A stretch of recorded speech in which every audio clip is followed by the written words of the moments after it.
Shopping பண்ணியாச்சு இன்னைக்கு.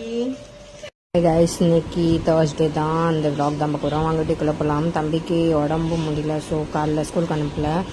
தென் நாங்கள் போய் மார்க்கெட் போய் எல்லா திங்ஸ் வாங்கிட்டு வந்துட்டோம். ரிஷு இன்னைக்கு ஹெல்ப் பண்ணிட்டு இருந்தான், எனக்கு எல்லாம் உரிச்சு கொடுத்து ஹெல்ப் பண்ணுறான். அம்மாவுக்கு எதுக்கு ஹெல்ப் பண்ணுற? அம்மா பாவமா வேலை பார்த்துட்டு இருக்கியா? இது எதுக்கு? பானிபூரிக்கா? சூப்பர். இல்லம்மா, வீடெல்லாம் அம்மா காலைல கிளீன் பண்ணல. நீ தூங்கிட்டு இருந்தல. பெருசாய் பண்ணுவியா? என்ன பண்ணுவேன்?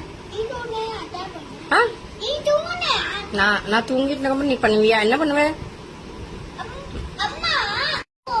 மாப்பிடுவியா? சூப்பர். வாஷ் பண்ணிட்டு அப்படியே பண்ண ஆரம்பிச்சிட்டேன். செம்ம வெயில் வேற, முடியல சுத்தமா. நம்ம கிச்சன் நீட் ஆயிட்டு, கிச்சன் நீட் பண்றதுக்கு 4 o'clock ஆயிட்டு. தம்பி சொல்றேன் புளியாட்டுற மாதிரி பண்ணி வச்சுக்கோம். இது வச்சானா பார்ப்போம் பண்ணிட்டு அப்புறம் தான் லாஸ்ட்ல தான் இது பண்ணுவேன்.